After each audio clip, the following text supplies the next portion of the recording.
The traditional ceremony of the salutation to the teachers, the spirits, and the masks is to student dancers what graduation exercises are to students of conventional schools. The ritual is started by Her Majesty, Queen Kosamak Nirirut, when she lights the ceremonial candle.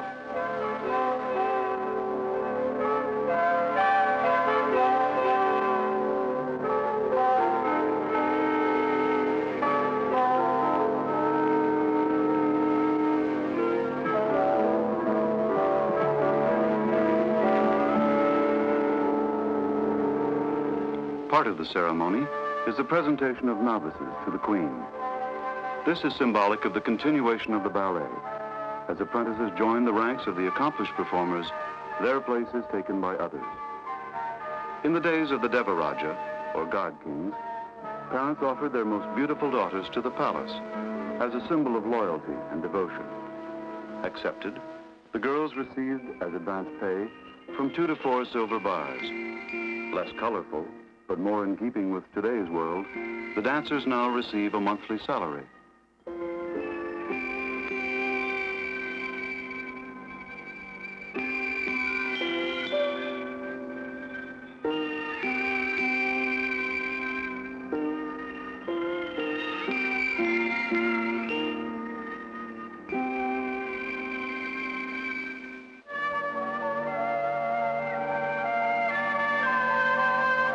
A string, dipped in sacred water, symbolically ties Her Majesty to the future of the graduating students, for whom she wishes prosperity, happiness, and long life.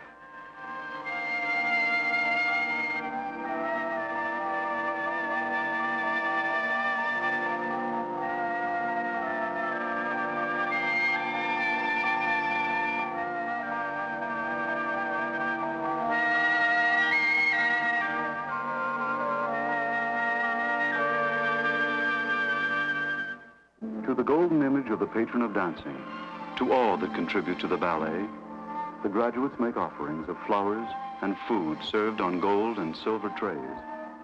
To the teachers, to the master of ceremonies, to the spirits of the masks and headdresses, to the musicians and the spirits of their instruments, especially the sampo drums, favorite instrument of the spirits of music. For the invocations, tapers and incense sticks are lighted.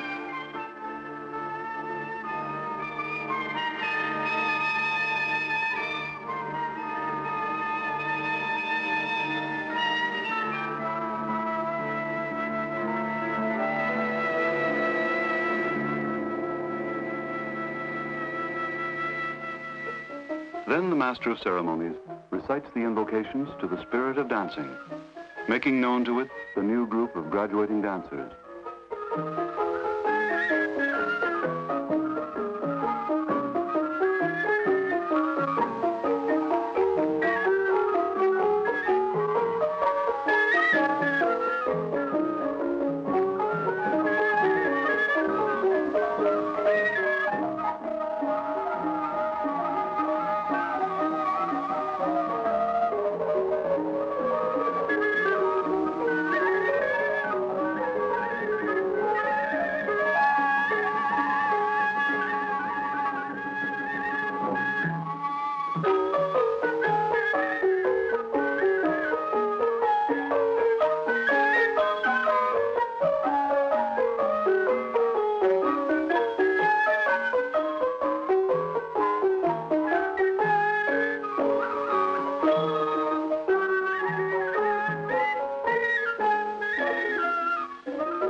To signify acceptance of the new dancers, masks and headdresses are made ready to receive those who will use them in the future.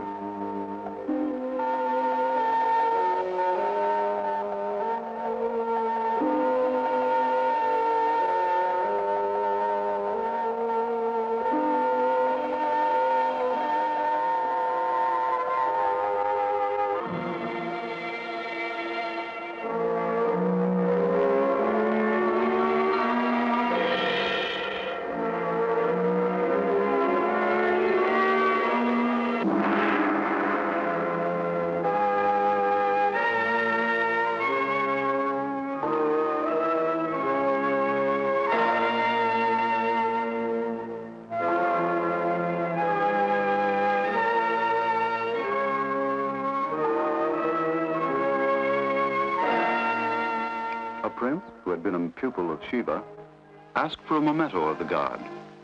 He was given a golden banyan leaf. Called popil, it is turned on all important steps of the life of a Cambodian. Passed 3 times around to the left, it marks the dancer's new status.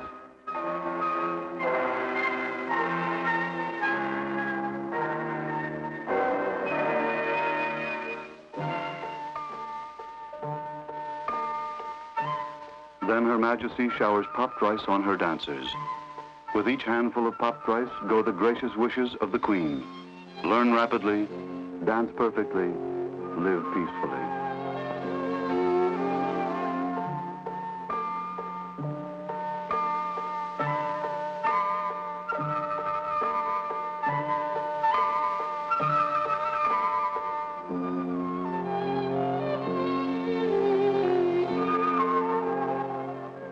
To the Khmer people, popped rice signifies happiness, peace, and prosperity.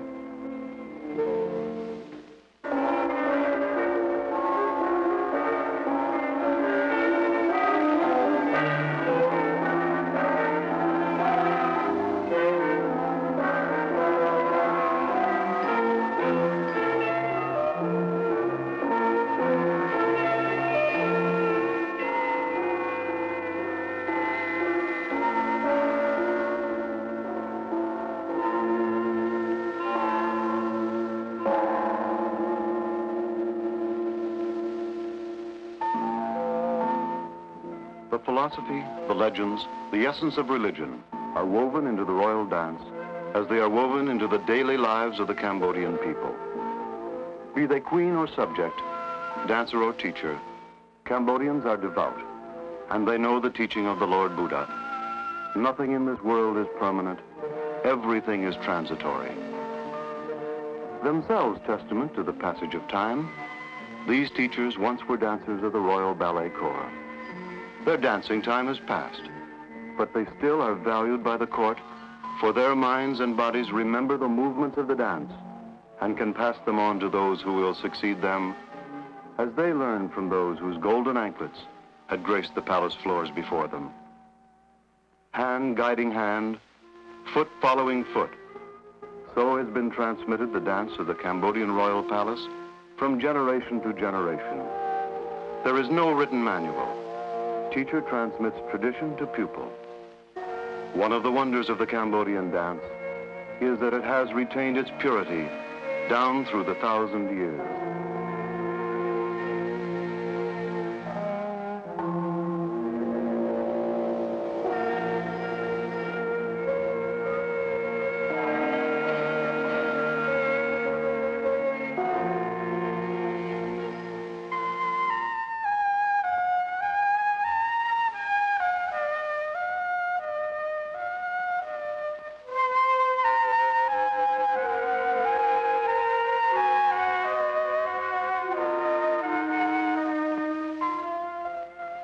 To the spirits of the past kings of Cambodia, to their majesties Andong, Norodom, Sisawat, Monibong, Suramarit, and others long before, a plea is made by a queen concerned for the well-being of her people.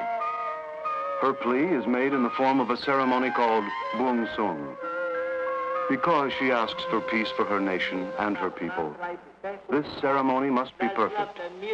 The ritual food offerings of the finest are served on solid gold plates. The tapers and incense sticks must burn cleanly. There can be no flaw, for this is offered for the protection of the Cambodian people.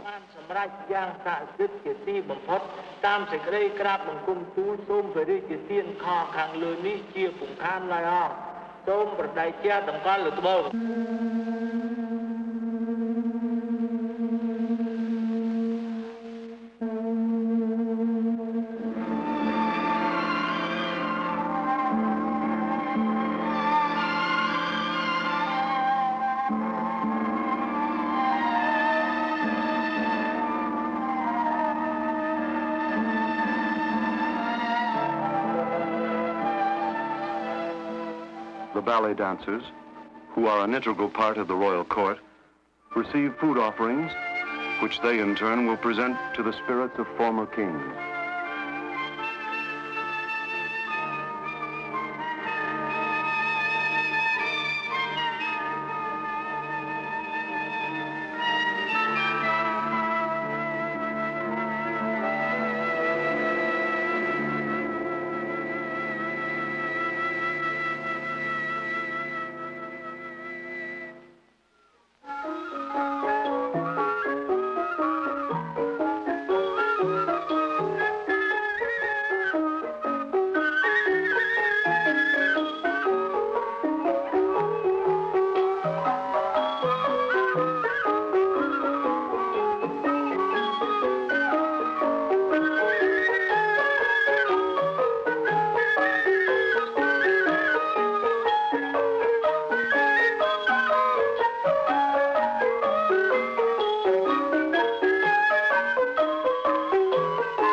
Khmer princess joins the ranks of the dancers in a ballet arranged especially by Her Majesty the Queen for this Bung Soon. Performed by Her Royal Highness, Princess Bopatevi, the dance is to further the pleasure of the spirits of the former kings while they enjoy the food offerings. In its perfection of posture, its adherence to classic forms, and its deliberate pace, this ancient dance offers to the royal ancestors of the princess the utmost in reverence.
This is the Cambodian ballet at its height of perfection.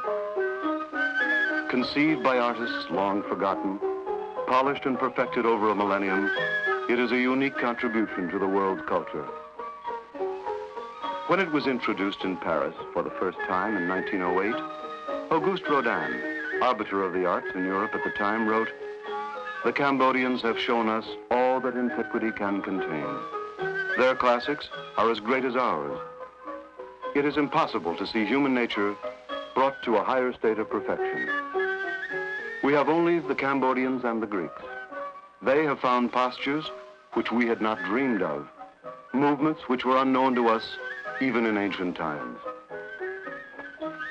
Since then, the Royal Ballet has won the acclaim of audiences the world over, has gained a renown surpassed only by the masterpieces at Angkor. This fame and the enduring freshness of the royal dance, which lies behind the acclaim, are due to the care lavished on the ballet by the Cambodian royal family itself. Forming an intimate part of palace life, it is participated in by young princes and princesses who grow up steeped in its discipline and lore. And in the country of its birth, the dance has influence far beyond the palace walls.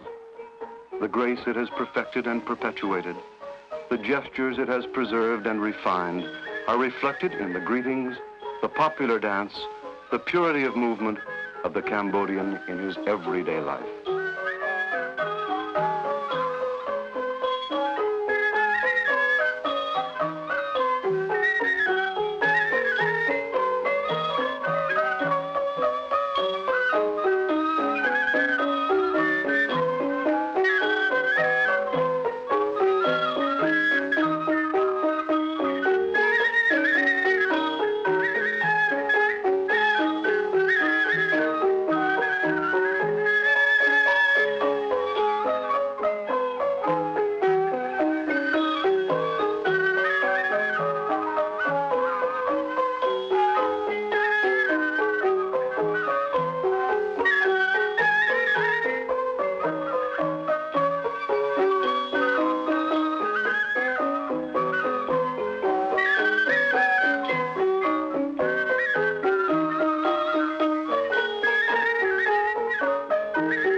Created for ancient kings and carefully preserved, the Cambodian ballet remains a cultural legacy cherished by the modern world.